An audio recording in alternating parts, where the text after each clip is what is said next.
You're now locked in with New Models. New Model Special Report.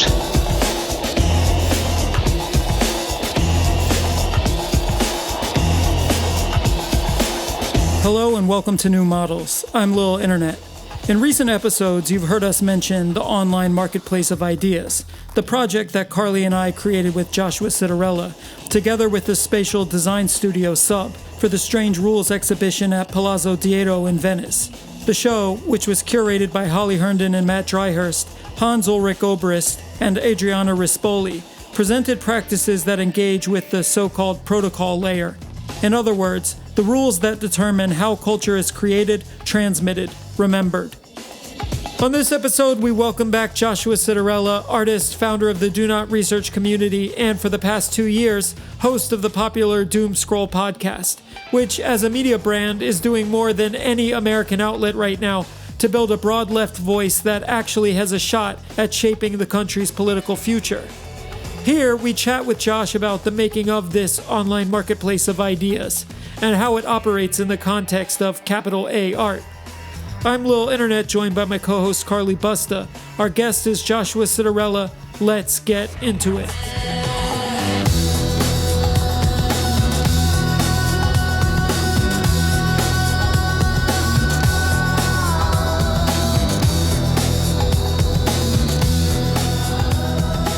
Hey, Josh. Welcome back. Hey. Good to see you. Joshua Citarella. Wow. Carly, Julian.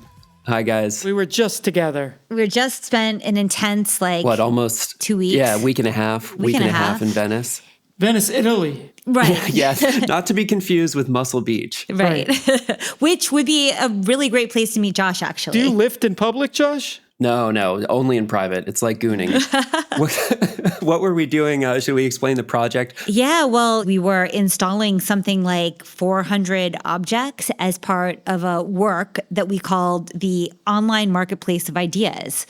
And Josh, what is the Online Marketplace of Ideas? I've had this thought a few times whenever I embark on a project, and I think I said this to you guys when we were in the preliminary calls, but on the eve of doing something, I will think to myself, this might be the best or worst thing I've ever done. So this certainly fit right in the middle of that Venn diagram. And I've learned while carrying hundreds of pounds of books about internet culture up and down the flights of stairs of this medieval castle that I am on the receiving end of all of my practical jokes. So the online marketplace of ideas, as Carly said, is around, I think it's a little over 400 items.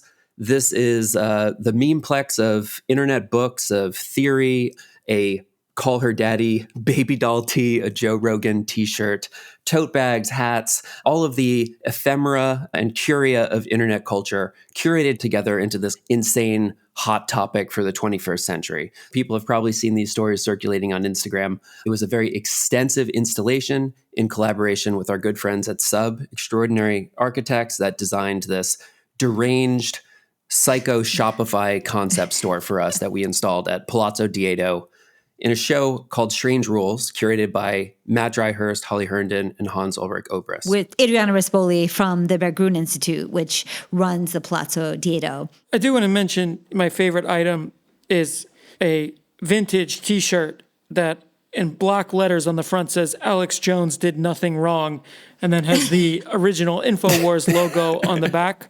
That is my favorite, and it was actually on eBay, unbought. I don't know how historic object. Certain treasures like this get overlooked, It's a timestamp. Yeah. Totally. Because while we were installing it, Tim Heidecker is now, I don't know what his title is, the host, the creative director of InfoWars. The Onion has purchased the media property of InfoWars. And this kind of weird arc of internet culture of the last, let's say, decade-ish, this thing is going to look very weird a few years from now. And InfoWars is one of the most prominent voices in that space. Yeah. I mean, when we were conceiving of this project, we were very aware that we were scraping a certain moment in internet culture, gathering a representative sampling of its objects that would live together in perpetuity, or at least until we sell them as a big lot on eBay in the future, or whatever form it takes.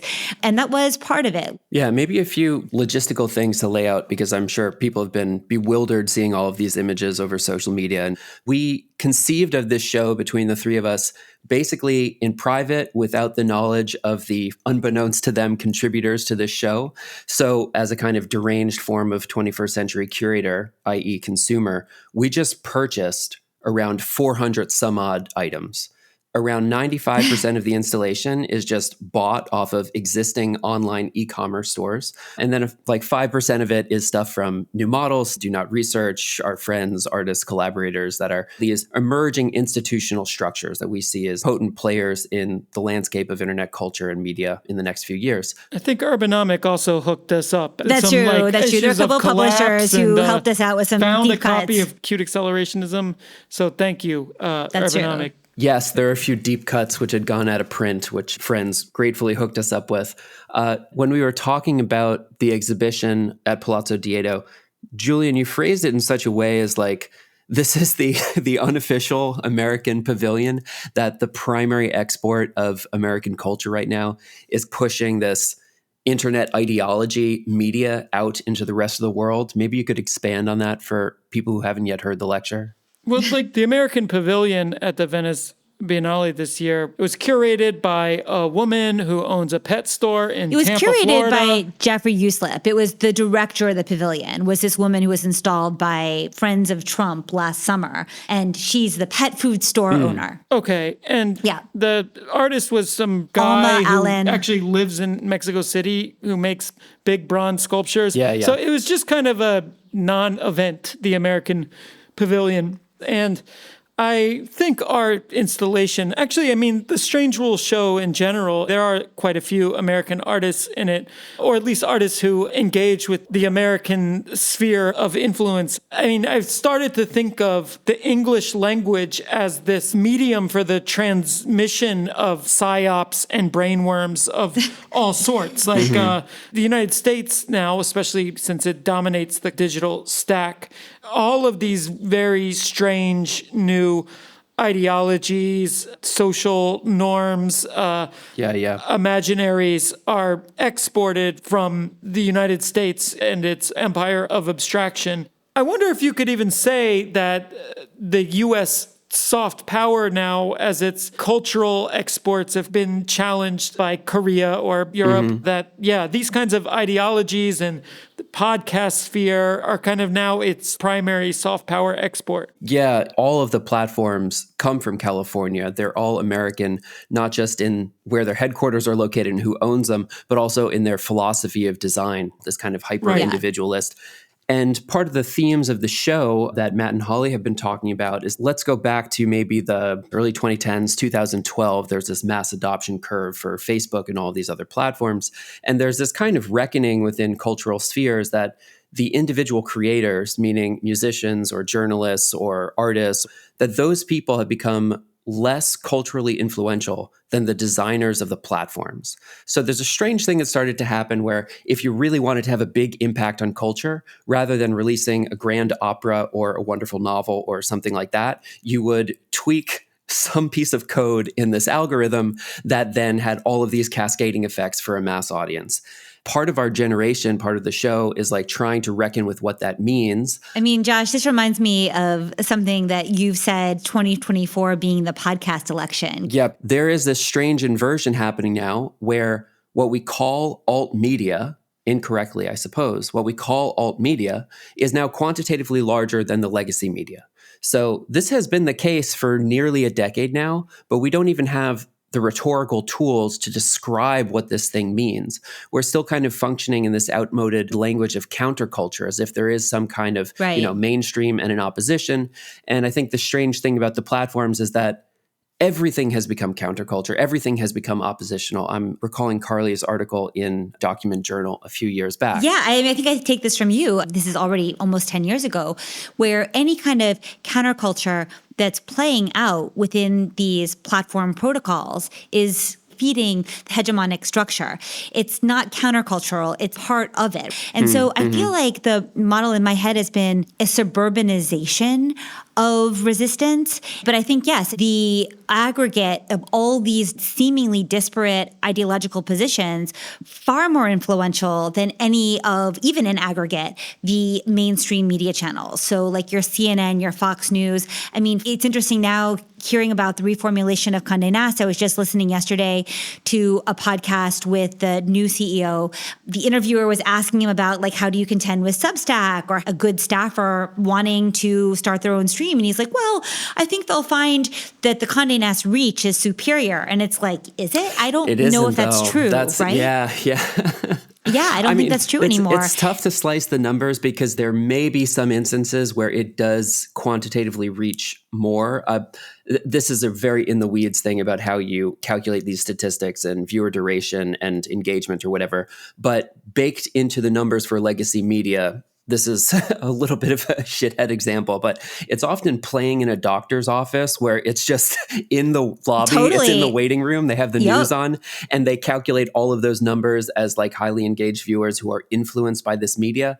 And so I guess in the model that we're looking at now is like, we are at this bizarre inflection point where as artists, as people who are working in the contemporary discourse, we're trying to make an exhibition that reflects this very unique, weird moment in which the countercultural oppositional figures have become the establishment. Like the people who thought that they were the opposition are now the incumbents. All of these things are screwy. The legacy and the alt media are switching places. So in the example of Gavin Newsom, my favorite friend of the podcast, Gavin Newsom has himself become the content creator in order to garner enough support and audience to later become the elected official. So the model through which these things are supposed to even work has become backwards. Whereas before people were vying for these guest spots on things that reach, hundreds of millions of people. Instead, they decided to just become the content creators themselves. So there's kind of two prominent examples.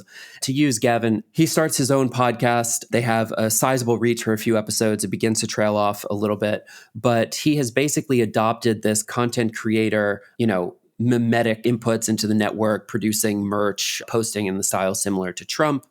And he's now considered the front runner for the Democratic Party. So this thing is in some way having a palpable effect. The other important example comes from Claudia Scheinbaum in Mexico. She hosts a daily live stream called The Mañanera, quantitatively most watched media program in the country. She's speaking directly to her constituents. And so what I see starting to emerge here is some type of structural convergence. We're now at the strange moment where the content creators are best at getting the message out. They're also best at fundraising, and they're also best at what we call calls to action, meaning turning people out to canvass, protest, vote in certain ways. Imagine for a moment, if you will, a massive CSV file that has the extensive audience list for a Substack or a podcast or what have you. Yeah, we're starting to see the political figures themselves just like converge into this media political singularity. And I think that gives us reason to take all of these entities, magazines, podcasts, what have you, as a kind of accidental avant-garde that is going to be incredibly potent and influential in the next few years. Yeah, they're not doing something actively to denature the system or to destabilize the system. They're avant-garde in the sense that they're acting out of a kind of survival instinct as to what has the most agency. This idea of being agentic, Sam Chris talks about. He had a great piece about being agentic. And I love this idea of the creative political singularity where a politician, their foremost cultural node, podcaster, poster, blogger. I mean, it's just basically rappers have been for the past I guess so, 10 right. years. They understood how to clout bomb. You cannot become a successful rapper unless you are a really good influencer content creator first. Right. And you couldn't be a good rapper until you had everybody in your neighborhood. There's the music video in the music video. Course, your song would if not. If you don't have 50 guys in your music video, you're not going to make it because you got to have that social proof. Right. Think of Mamdani is also that. And, if you think back to the troll merch stores of Trump and then the Biden team tepidly trying to also be funny and just like it not hitting. I mean, Julian and I have been very interested in this idea of neo-orality, where as the information, the text space becomes so overloaded, the screen space, the visual space becomes so overloaded, you want to listen to people metabolize news and tell you what they think with an emotional vector, hear people in conversation. And there is a strong correlation to the way our information space is changing, the way the feed conducts us affectively. In any case, I mean, the material precipitate of that is still merch and books. We sort of cheekily called the books doctrine.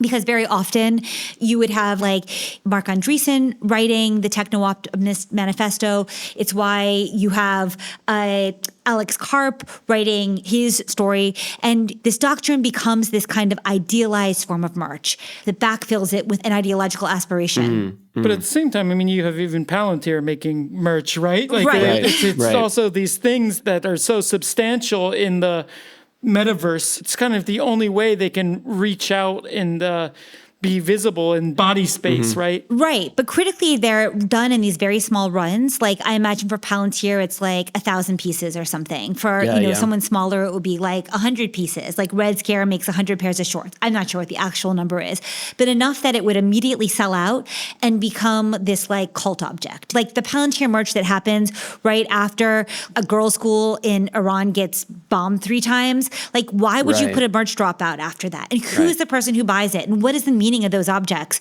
It's so cynical. Yeah, I guess the NFTs didn't really work introducing scarcity into the digital environment. So merch, it is. Well, when these creators post their merch onto the network, it kind of does 2 things. One, there's a limited drop, so it's like a source of revenue in the most narrow sense that it's profitable to have scarce collectibles. But 2, they also work on this mimetic layer, on the content layer, where I think of the Tucker Carlson merch, for example, like, I'm sorry I said you were a Fed, or PSYOP critic, or all of these kind of like very memey pieces that they put out in the last few months. They function as advertising. They function as a point of discussion. They're kind of working in both layers at once. But on the topic of merch, I wanted to address something that, Carly, you had brought up when we were installing the show. It's something specific to the millennial generation that a lot of our keepsakes and possessions and our like cultural sense of who we are is not physical or material. Like if I think of my parents' generation, if you had good taste, you could accidentally wind up with a very valuable record collection at some point. And everything we have is kind of like in the cloud or on the phone, or we don't even have like albums to look back on. But yeah, maybe merch fulfills this kind of other important role now that is different than generations in the past. Yeah, that's right. I mean, I joke that the thing that we're leaving our daughter are like Rubbermaid storage containers full of podcast t-shirts. Like, that's terrible. What claim is that to what kind of, I don't know, dowry, or what kind of, what's the word? Not dowry. What's the word? Endowment, inheritance. Yeah, but it's true. I mean, millennials cohabitate. They sublet, they move around a lot, they don't have basements, they don't have sheds. Generally, they're not accumulating a lot. Most of it is digital. The one thing they'll do is a t-shirt or a book or a bumper sticker, a pin. Maybe they have a bong. Like, these are the agentic material objects of millennial and younger generations. Like, these are the traces that we're carrying with us through life. Yeah. And thanks to Matt Dryhurst also for donating some choice objects from his collection. I was heartened to see that he and Holly also have the same, they have Rubbermaid filled with the first Ethereum shirt, or, these kinds of weird objects. Yeah, of course, the archival value of this stuff is probably way less than our parents' like Chinese curio chest that they've held on to since the 70s. It's not appreciating in the same way. I don't think so, yeah.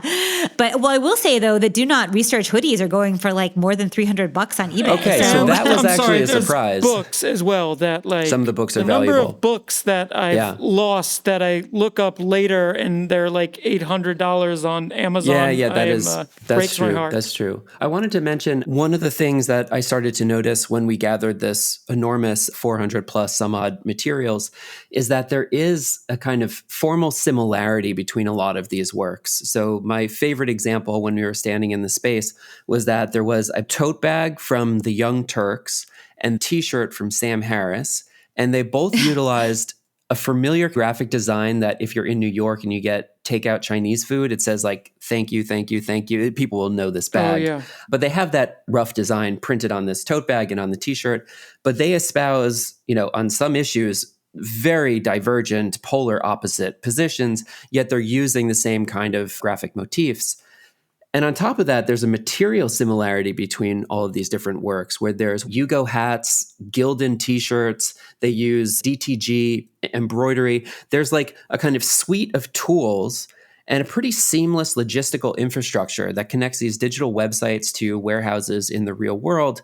And I think on this, broad topic of counterculture that we were discussing before, there's something else that when you see the exhibition in its totality, you can start to see what I would describe as a market hegemony, meaning that all of these different options that espouse different editorial positions that are functioning on what Carly calls the content layer, they have a limited range of influence, but there seems to be this underlying economic megastructure, for lack of a better term, that is uniting all of these things. And if we can see them all at once, then maybe we can start to visualize what that new megastructure might be, right? Like what is the platform economies and stacks that are allowing these things to happen?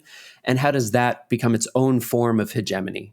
Yeah, definitely. I mean, you can see the supply chain that allows the Gildan t-shirt or the Eco Stanley and Stella version of that. You can see that as baseline material support, the way we used to think of like the white cube gallery system. Like you have a painting of a certain size, it's flat because it goes into a gallery and it flows through that supply chain well. Now you have the t-shirt, which from the sourcing of the cotton to the production in either Turkey or China, depending on your supply chain, to the tariffing, to the shipping. You can pack a t-shirt flat. You can send it in a mailer. Yeah. Yeah. I mean, this is also, I should say, like, Josh, do you want to speak a moment about like the logistical hula hoop we had to like spin in order to like bring, how many different Amazon accounts did we use? Like it's actually kind of enormous interesting. Duffel bags as heavy as we are. Yeah. This really is like a perfect kind of timestamp of internet culture. If internet culture is like the apex of the project of globalization, we timestamped it at the very end where now InfoWars is done. Tim Heidecker is the host of InfoWars, has been purchased by The Onion. And also all of these tariffs exist to kind of prevent the seamless shipping logistics that were characteristic of the last, decade plus, let's say. And those things also, because of their nature of being international and seamless and very low friction, they also just drove down the margins on what all of the creators could earn from their merch, from whatever they produced. And that made them increasingly more sensational and inflammatory and divisive and, breaking off in all of their already exaggerated, radicalized corners. So it was the perfect moment to be able to do it. But for us, again, we're on the receiving side of our own practical joke where we had to figure out how to move all of these things. And in some cases, you're just bringing a very, very heavy bag onto the plane with you. Right. I mean, the fact that we were going to actually do this piece only really was like solidified in, I want to say late February. I think there was one phone call where it went from, maybe we could talk to the shop at the Diedo to sell some of this stuff that's a precipitate of the Web 2 protocol layer. Wouldn't that be cute? To the shop being like, hell no, this is Venice. And, for people who haven't tried to produce something in Venice, know that like everything has to arrive on these little boats in cardboard boxes. Like the city of Venice historically as a merchant city had a very strict system of what districts could trade what kinds of objects because the boat to, let's say, warehouse structure was really refined to say, okay, here's where grain goes, here's where fur goes, here's where silk goes, so that you don't have a mixing of certain things that would be, adversarial to each other.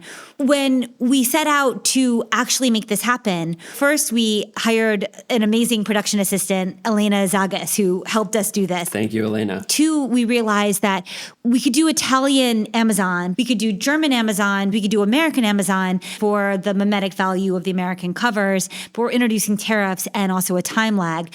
But okay, let's enact all of these different Amazon accounts, which of course are tied to certain personal identities, and then shipping 50 pounds of t-shirts to Josh, similar to us in Berlin. I mean, the aggregation of all these objects was actually a very bizarre logistical problem to solve. Yeah, the total cost of everything, because there's a lot of items in this store, but the total cost of everything was really not that much. It was the administrative burden. I mean, we set up a real material puzzle of moving very affordable or cheap objects across borders with tremendous friction right at this point of deglobalization. So it was kind of we're seeing the theory in practice right now. Yes. And I think also walking into the room, you really get this feeling that you don't get from the spreadsheet of whoa, this is crazy. It's like the first time you walk into an anarchist or a cult bookstore. It's just way too much, and it all feels kind of threatening in some way.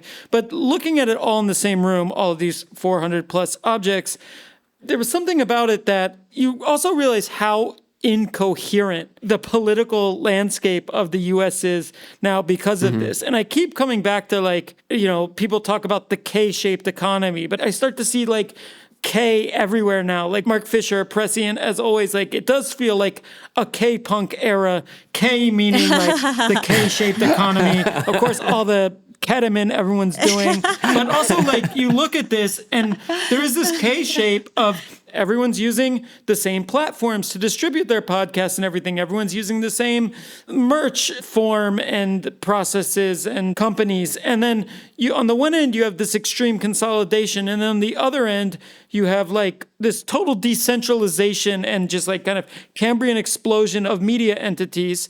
And then similarly, there's the uniparty of the United States, voters and the democratic process has nothing to do with supporting Israel or whether or not you'll get universal health care. Those are foreclosed entirely from the democratic process. But on the other end, what people's ideologies or political beliefs are, or identity or whatever. Explosion of it's just so you can be whoever you want to be, so long as you never get sick and support Israel. I mean, And I mean, this is actually, I even think about, Josh, your practice these days, when critique of you is, oh yeah, doom scroll is it's a centrist op. And I started to think about how centrism is kind of just a slur for somebody trying to make a coherent politics that might actually attract a critical mass necessary for the democratic aware, process. And listening to the different sides and trying to just incoherence, you see it across the spectrum. Yeah. This is not even a left or right thing. You look at how MAGA's just fragmented, right? And Trump is doing things totally outside of his base now. He's basically surprise, surprise, a lifelong liar and scammer, lied and scammed. But there's capital doesn't make sense. Capital also feels really schizophrenic. It's you have all this job loss and yet the market continues to go up because company valuations go up. Right. I mean, it seems like a lot of things. The Magnificent Seven of the market, right? And I don't know. I just see K everywhere now these days. But you feel that incoherence when you step into the room. You can see that K shape at work. Yeah. I feel like there's... well, if I can respond to being called a centrist for a moment. I've gotten used to it at this point. I've been called centrist and extremist, conservative, progressive, whatever people want to paint me as. I think that there was a vision when all these processes started. I think that there was a kind of utopian, idealistic end for what the platforms would bring us to, right? So just picking up on kind of what Julian laid out about this, the Cambrian explosion, the editorial incoherence of all of these different positions that are espoused in the content layer here. I think that it's Cambrian with a K, by the way. Cambrian with a K. That's good. I'm going to use that. The vision that by unleashing all of these editorial opinions and removing the old gatekeepers, right? Putting everything up into the clear net of Web 2, that this was going to allow people to voluntarily organize, find their own tribe, what have you. Those things have started to take on this new meaning. And I think that they're building experiments towards institutional structures that will be very potent in the 21st century. But I think that if you go all the way back, there kind of was a utopian vision at the core of this a neoliberal imaginary going back to like the 1940s of a global society where the distribution of resources and how people would interact with each other was through a frictionless market. And so I saw like the platforms as trying to instantiate that thing in a kind of clearly distilled, crystallized version that was in code and was imperfect, but it had this kind of optimistic imaginary. And I feel like as people who are progressives and would describe themselves as being opposed to that vision, we kind of just let it happen and cheered it on along the way. Like we in many cases said that this is a good thing, and unfettering all of these opinions, this will lead towards more progressive ends and more positive outcomes for society.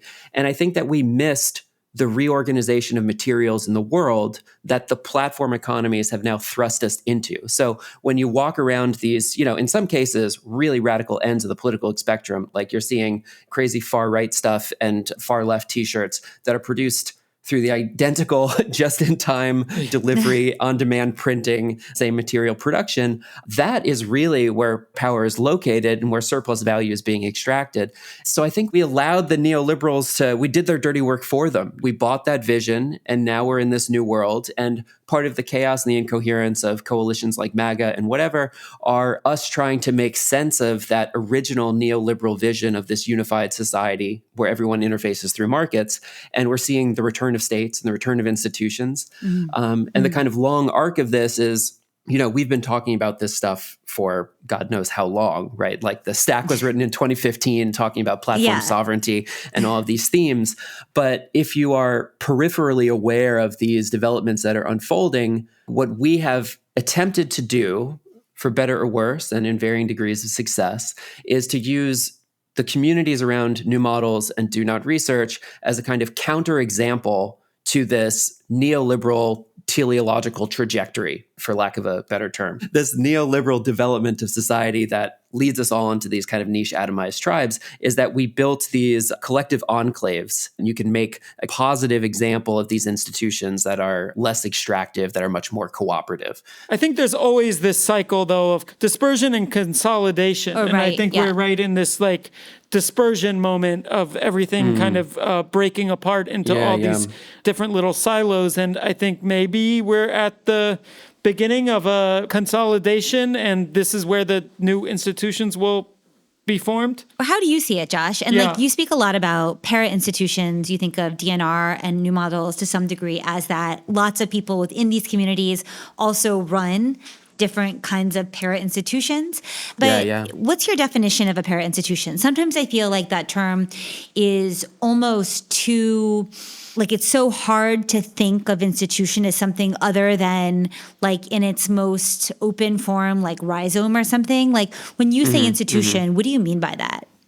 When I say institution, I mean any group of people in which decisions about production, what they write, what they publish, what they make together, is deliberated around a table. As a contrast to platforms where there's no deliberation, there's no gatekeeper, there's no room for democratic negotiation about what we're going to do together, and people just upload their own individual, whether they write a novel, whether they're a journalist, whether they make a podcast, what have you. So for better or worse, like I think a lot of the rhetorical tools that we've absorbed by being in the art world is from the realm of institutional critique, where, these things are totalitarian and the gatekeepers are corrupt and yada, yada, yada, the kind of conversation we've had for the last 20 years on these topics. Yeah. But in embracing the platform as the alternative to those internal problems of institutions, we've just liquidated all of them. Like we just got rid of them. We didn't actually fix the problems, and we lost that space for democratic deliberation around the table. In reference to the institutions and pseudo-organizations, we have a handful of different terms for them. So para-institution, pseudo-organization. I think we say that now because they're nascent. They're not yet fully formed, right? But I think there's a trajectory at which they will become very influential. And we're starting to index a few different examples of like where the para-institution or pseudo-political party has more of an impact than the legacy political party. And so that's kind of the analogy I'm trying to draw here with the quantitative reach of alt media versus the smaller reach of legacy media, that these things have kind of flipped. And I'm proposing that there may be a version of that in the future where the pseudo-political party actually outperforms the legacy political party. Examples of these things now that we see brewing included in the show is the American Communist Party, which is a very fringe organization founded by a few Twitch streamers.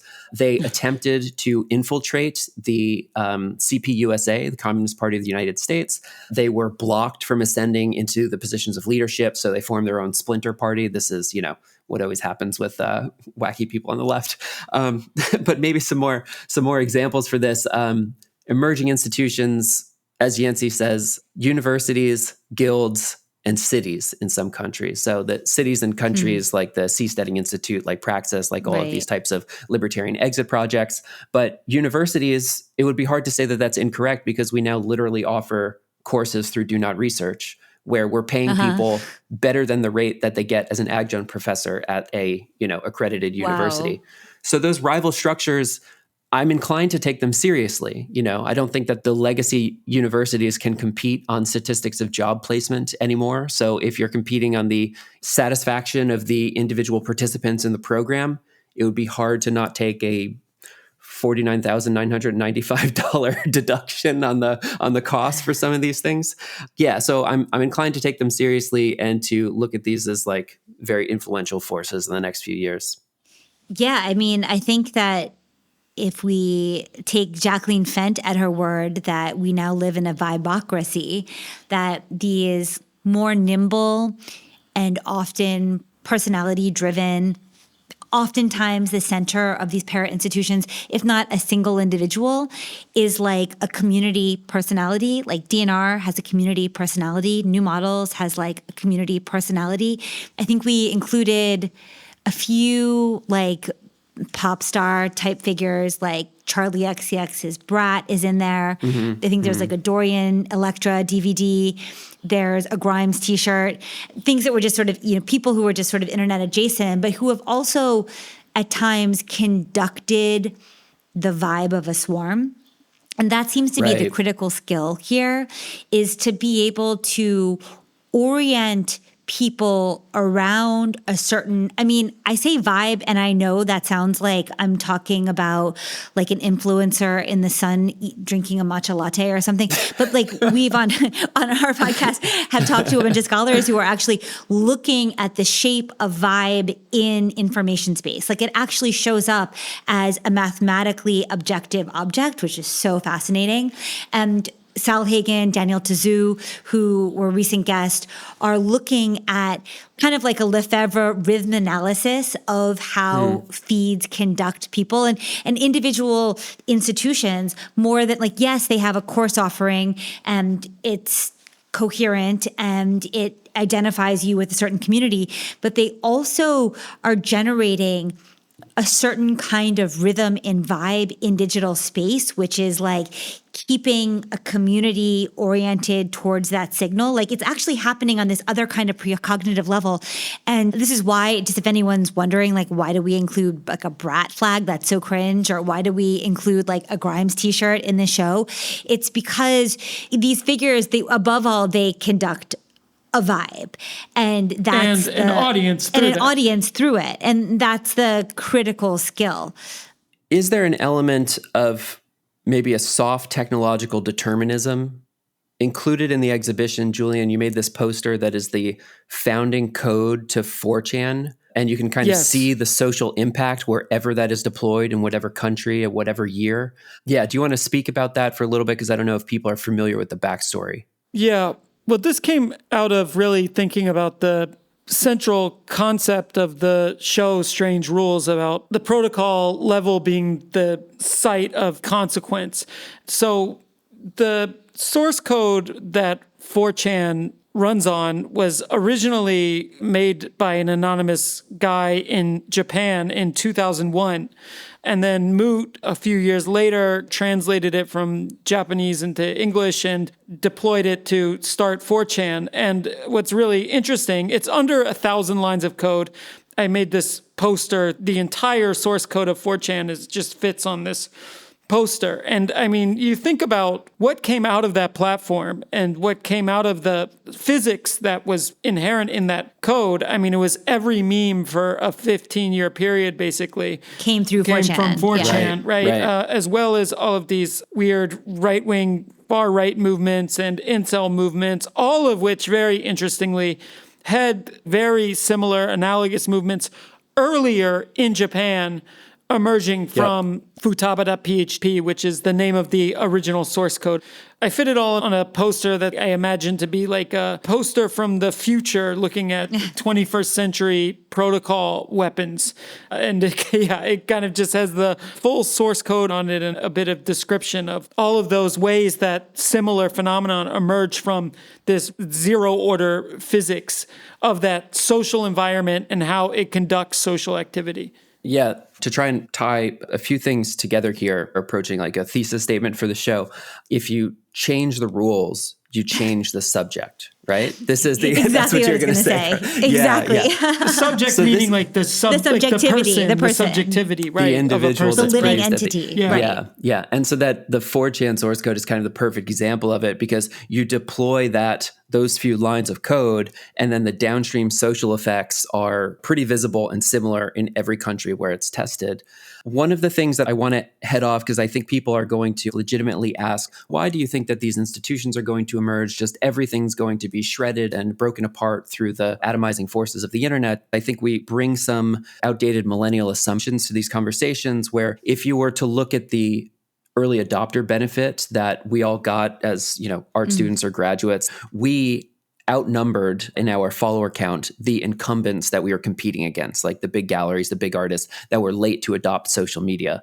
But in this kind of unbundling cycle where everyone was shed from their magazine to their individual Substack, try starting one of those things now. It's really flooded. The zone is flooded with competition.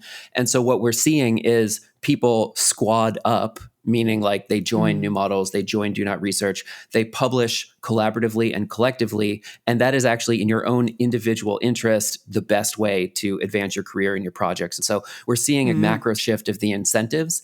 What we're trying to evidence through this exhibition and talking about the rules that produce the position that we're in now with all of these radicalized people and everything else, that we need to start thinking about, dare I use the phrase, new models to develop new institutions for the 21st century that we are trying to prototype through our efforts, blood, sweat, tears, and everything else. I love that. Do you want to maybe reflect on, I was thinking to myself, a big part of this exhibition is like the chaos of 2016 up until 2026. What is it going to be like if we open the arc in 2036, for example? How are you going to look back on all of these insane objects and ephemera of internet culture? Something that occurred to me while we were doing the show, and something that you've discussed further, Julian, is with vibe coding, even if like people are squatting up on their Substacks, I think we're going to see a further dispersion and decentralization when it comes to app infrastructure and the internet itself. Like during the past 10 years, places like Do Not Research and New Models emerged as a way to get outside of the dominant ClearNet platforms. But I think we're going to have a total proliferation of social apps. And the innovation, I think, is going to be the same thing that we said like 10 years ago when it came to these dark forest communities, inroads that connect these different apps and communities in ways that feel healthy. The unbundling is going to be really exciting. No one likes social media. I mean, actually, Julian, you also have one foot in the music world, doing stuff on like a larger scale with social media. Temperature check. What do people feel about the current platforms that produced many of the positions that are represented in this show? I mean, everyone hates it. Like music marketing at this point, to just like crack the algorithm and get a new song in front of the right people. The marketing companies and music PR firms have essentially just become the equivalent of whatever that Russian state troll farm is. Like they run fake accounts. They have networks of like hundreds of meme pages. Everything's AstroTurf. Yeah. Everything is AstroTurf. You pay them and they push it out to like 10 million people, and that's how it works, which is technically illegal and against the TOS, but they realize it's just the only way to actually do it. I mean, Rat was astroturfed initially, right? And then it organically took hold. And it is so expensive to hire a firm. Like, so many artists are like, I don't want to post anymore. I don't want to do it. I just don't want to do it. It's like Let's pay paying for someone like to do mafia it. protection. And you end up paying people so much money because the artists themselves don't want to be on social media, and they'll pay a premium just to not have to touch it, right? I know someone who is working with musicians on social media, and they have a separate phone just to do their work on social media so that they can stay away from it when they don't have anything to do. Right. I mean, so with vibe coding, I think it's feasible to design a good social media platform for a niche interest and to find that kind of perfect in-between space of the right number of people where it feels special. I don't know, maybe how early MySpace felt or early any social platform and felt. And there's also that phone, that nothing phone. Cathal in our Discord says that he's been using one for 2 years and he says it's great. You can design your web experience yourself. I actually have this conspiracy theory that's related to this, which is I think that, I mean, and you look at the ideology of all of the American tech oligarchs, and it's very much this like accelerationist, everything's going to fragment into autonomous city states or something, right? And I think the reason why they're accumulating so much capital is because they do expect in the future with things like zero knowledge proof where you can be anonymous and verified at the same time. Like, there's no reason why someone can't vibe code an open source Uber that just replaces Uber, right? All of these platforms that just basically became middlemen in every aspect of your life, it becomes very feasible to design an open source free alternative to it. And I wonder if the tech oligarchs actually do project out and say, oh, well, our time of monopolizing this middleman space is limited and we need to get $1 trillion so that we can escape to New Zealand before all of this collapses. But very possible, yeah. The monopoly set up by Web2, I think it's a very fair criticism that a lot of these things that were lean competitors have just become rent extractors. They're now drains on the economy. I think that's a very fair assessment. Yes, it's profit slop. It's just profit without production. Yancey is building something, DFOS, Dark Forest operating system. Yeah, can you talk about that? Yeah, just very briefly because it's still in development. But yeah, we are now like, you know, where is New Models? Where is Do Not Research? We're kind of siloed between Substack, Patreon, Instagram. Like, we've got these different interlocking parts.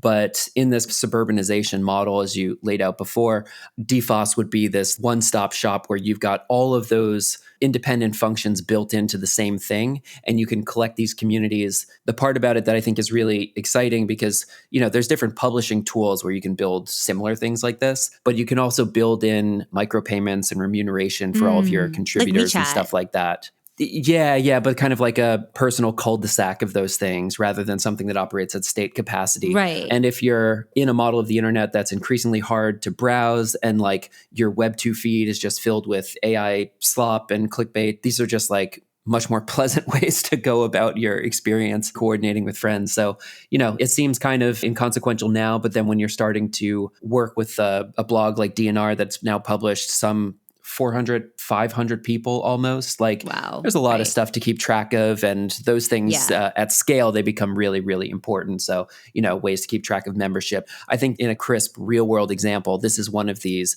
new models, new institutions that is a net positive for society rather than some of the other stuff we've seen in the last 10 years.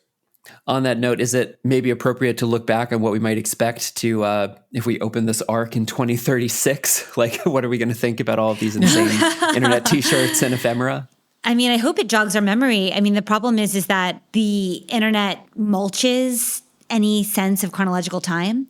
And so I think it's an amnesiac space. Yeah, I think it will be useful. And I mean, it's why we keep these containers full of t-shirts, is that it's something we have to remember, oh yeah, that summer when I went to that show and we had that night, and or like I loved that album and I listened to it during this time in my life. And I think we won't get all the jokes. I think like some of that will fade away.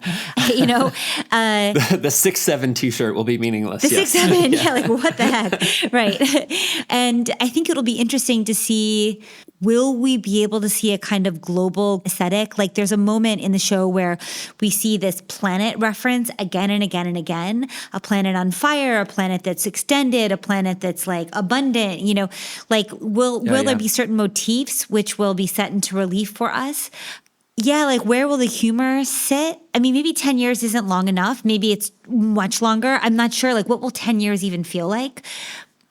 Like, I can't believe that the financial crash was 20 years ago. I mean, that's just an insane thing to think. And I mean, 10 years ago kind of feels the same as now, except they had a far poorer understanding of how this new environment works. Or a far better understanding of what you thought you knew, and then you realize that it doesn't work that way any longer. I mean, what about you, Josh? What do you, you're more than us, you're deeper into these cultures. Sure. Yeah.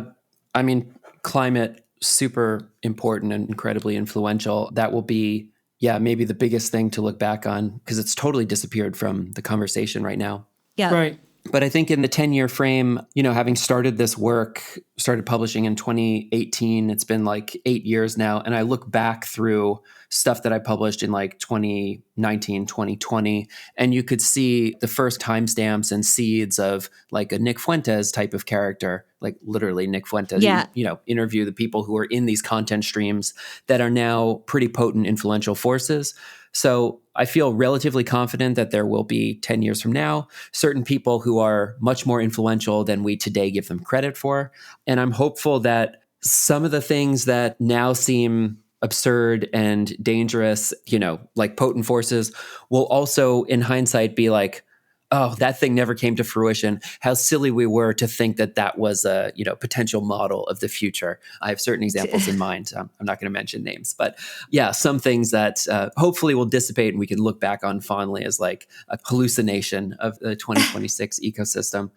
One thing I know absolutely for certain is that Coco will inherit the absolute best T-shirt collection of any toddler in Germany. So that I feel extremely confident in all of my predictions. I mean, I did like this idea of merch being the oldest form of consensus technology, which predates the internet and which will potentially, if our storage containers hold, it will also outlast the internet potentially. I do like that idea that if the data centers don't get built and World War III ramps up, we may only be left with these hard to discern strange objects. What did this sign or logo even mean? Right. What does it even mean? I mean, it was a discussion that we had when we were aggregating things. Like, many people won't be able to read most of this stuff. And like, I had this memory of speaking to two older, very well-heeled French women who pointed to the hikikomori condition Ramilia t-shirt and were like, what is this? Where do I begin? How don't worry do you? About that. That one. Yeah. I mean, it is might be too steep a hill to climb. The layers. It is interesting to see people navigate it, though, when they enter. I mean, there's some people came in and they were like, in 2 seconds, ew, no thanks, Trump, what, MAGA, no thank you, bye, and walk out. Right. And then other people come in and they have totally mind mapped this whole like secret, deliberate pattern and placement that the entire show, everything is in every place for a reason because there's all these secret relationships between them. Like there's like this apophenia possibility there with all of the objects. In a way, it's interesting. It's kind of like watching someone navigate a feed in real physical space. Yeah, right? that's true. You really do feel a unique sense of information overload in a non-screen context in a way that I don't think, like, I know it was a distinct feeling I had that I don't think I've had before or very rarely ever have that feeling. Of course, you all kind of built it, so I don't know if you were like a frog in boiling water and didn't get that feeling by the time it was done. I came after it was already installed to some degree. And I got a there was a moment where it started to look feeling. cool, and people would come in and they would be like, "Oh, cool," and I was like, "Okay, but that's actually not the response we want. We need to be like, oh my God, this is psychotic." Oh my, And I actually think that had we been given like another few days and a few more DHL shipments, I think it could have taken on even more. But potentially, we would reinstall this. In another form in the future. And would we keep what we have and add to it? Would we do the whole process again? I mean, these are open questions, but it's an interesting format. I haven't heard responses from people outside of our immediate network, which means either this is just something that happens to be interesting Except to our for the wonderful Eddie Frankel at The Guardian. That's true, who call it brilliant. We got it mentioned in Days too. Oh, that's cool. Okay. Kinsella was very positive about the piece. Okay, cool. Can I throw in one thing about, Yeah. now that we're like sufficiently into the podcast, I can rip on these people. People who would like walk in and be like, Trump, MAGA, ooh, like this now has majority Democratic support. These channels are larger than the legacy institutions that they inherited and dedicated their lives to building. These things are now steering not just culture, but politics. Yes. And that revulsion, that response from people who are in these elite positions within those institutions is part of why the institutions have become literally out of touch with their political constituencies. Oh, 100%. That revulsion Totally. is the evidence of them being out of touch. And so the kind of double-pronged approach here is that as cultural influence has moved away from these museums and cultural institutions and what have you over to the platforms, you see a similar type of disconnect. Like these two things are actually mirroring each other. Yeah. And so I think part of what we're trying to do is to reflect to the art world how ugly and chaotic and dysfunctional all of society has become because our institutions have drifted out of touch with their constituencies and with their publics. So yeah, that kind of response, good. Let them have it. You know, that's like they built this entire system that ground artists down to where they're living at the poverty level in a society without health insurance or social democratic infrastructure. They can be upset for a few minutes, you know? This is evidencing the state of culture and the world that they built and hope to maintain. If they don't like it, then too bad. That's the people have had their democratic say. So as a centrist, I'm just trying to hold society together right now and heal the political divide. You know, that's really what I'm trying to do. I mean, I will say, like, listening to the New York Times, the interview podcast, and listening to Tucker Carlson and what's It was the incredible. I mean, incredible. When's Tucker Carlson coming on Doom Scroll, Yeah, Josh? that's- We got Steve Bannon first, probably, but yeah, one day. Damn. One day. Got to learn from the best. Even Yeah. post Epstein, Steve Bannon. That's hardcore. Steve Bannon makes a lot of sense on Josh. Actually, that's really that's really tough. As soon as Tucker reads exocapitalism, it's over. He's gonna get so skizzed out on such. It's gonna be amazing. He's already haunted by demons. You know, he's definitely in the pipeline for it. It's the book he needs and he doesn't know it. I swear to God. Someone send Tuck Exo. Somebody get exocapitalism in please. Tucker right, Carlson's in his hands. Totally. But what I was going to say is that the New York Times, the gray lady, this ultimate institution, becomes a foil for individuals who, I mean, Tucker Carlson would call himself non-aligned, but who's the guy who's running independent in Maine? Graham Plattner. Right. Graham Plattner goes on. He throws into relief. It's interesting how these institutions, they purport to be holding down a normative left centrism or something, are actually shown to be like out of touch with what most people think is common sense. So I hope that this aggregation of materials just throws that normative art world position, which I think is also fading. I mean, I know personally there are a lot of curators and institutions.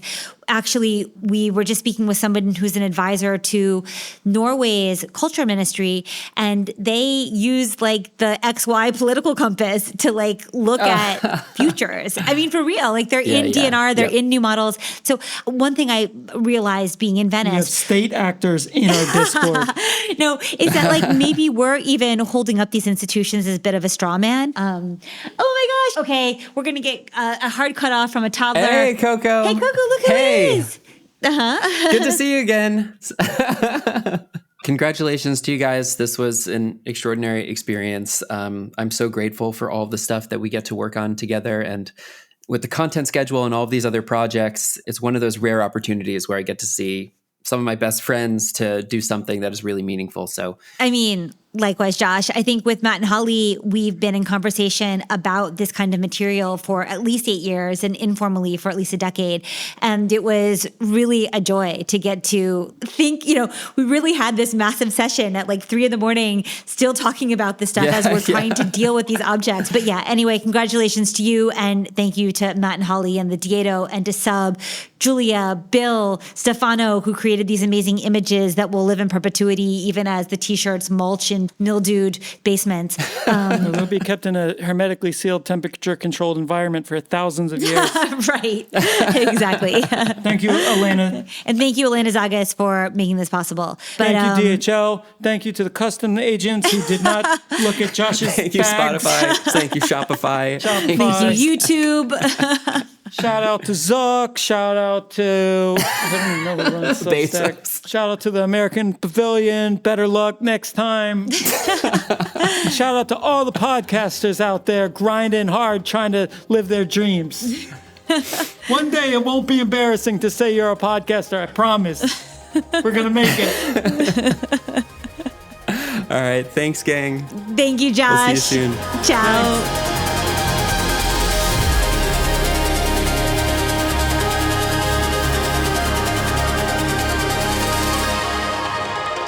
Thank you for listening to this New Model Special Report with Joshua Citarella.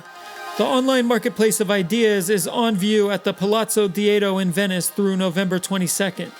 Most of you are probably already familiar with Josh's podcast Doom Scroll, but by some chance you're not and you have an interest in how the thinking left in America is re-emerging, definitely check it out. You can find it on YouTube, Substack, Patreon, and also channel.xyz. A few announcements. If you're in Berlin on Sunday, June 21st, we'll be hosting a book launch for Trevor Paglin's How to See Like a Machine. The event is happening at the Sybil Space in Kreuzberg that evening. Trevor will be in conversation with Matt Dryhurst, me, and Carly, and perhaps a few other special guests. Doors open at 7, space is limited, and it's first come, first serve. 2 days later, on Tuesday, June 23rd, I'll be giving an artist talk for Spike Magazine at Soho House Berlin, also at 7 p.m. Flyers for both should be up today. That's all for now. See you there, and see you next episode.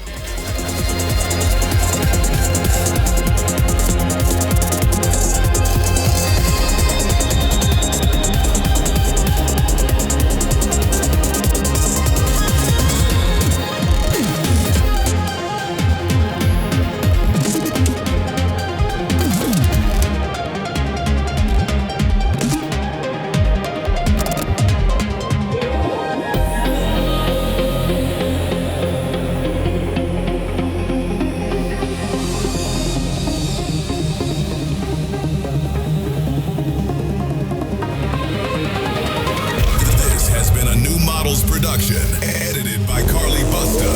Mixing, sound design, music prompting, and additional editing by Lil Internet. Rate, review, like, subscribe to New Models, tell a friend, post about